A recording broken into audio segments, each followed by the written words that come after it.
everybody, Arizona Kid here. This is going to be a quick little short video. I did one a long time ago, but I never really showed how to do it correctly. So let's hope this one's a little bit more accurate in being correct. Now, changing the height of your shocks. Let's go over to the shock with your Hondas.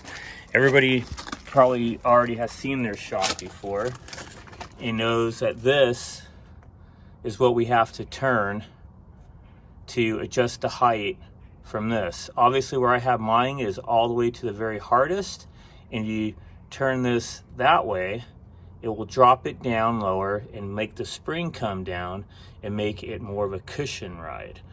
So usually they come stock somewhere in the middle, is what at least I've seen with all the ones I've purchased. Doesn't mean it's always right, because whoever the dealership is that sells it, they put it where they want it to be. So I don't want someone to like come back and go, well, mine wasn't there. Well, you're right, yours might be different than mine. It's all about who you buy it from and what if they do anything to it or how it comes from the manufacturer. So spanner wrench, everybody ever hear that? Spanner wrench. I'll put it in the description.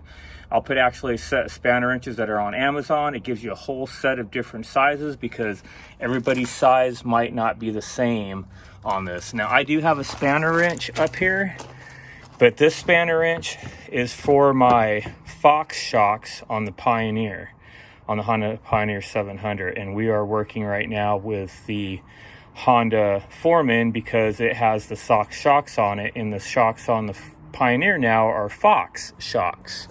So these are Honda shocks that came stock on it. And I don't know, your spanner wrench would go, it would grab in these little gouges here, and it would grab onto it, which this one might work. It's kind of hard holding the, no, it's not the right size. So, I don't know. No, it's not the right size. So you can see up here how it's not sitting flush when it sits into a hole. See how it would have to go underneath it, and you want it to be up top with it.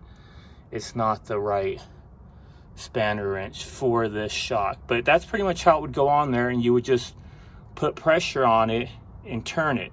Now, I hate these to use spanner wrenches. Like I said, that set I have on Amazon, it looks like it has a better handle.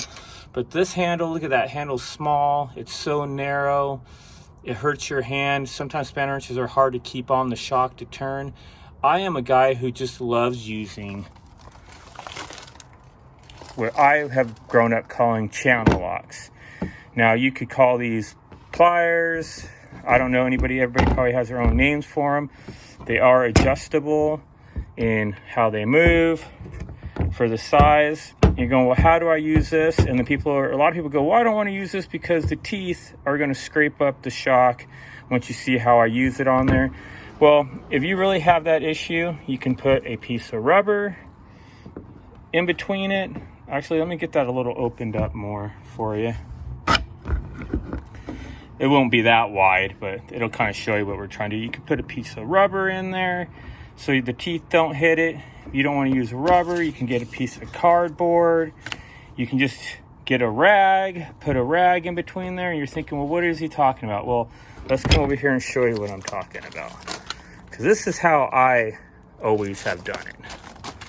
So I'm trying to get now I need a camera holder so we can get in there.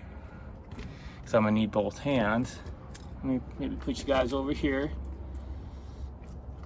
But I would just take a wrench, or this wrench, I'm sorry, and I grab it right underneath that, right there, and turn it that way. Now we need to go this way, we want to adjust it. I might have made it too small now. It's all about finding that sweet spot. That's that sweet spot right there. And you turn it.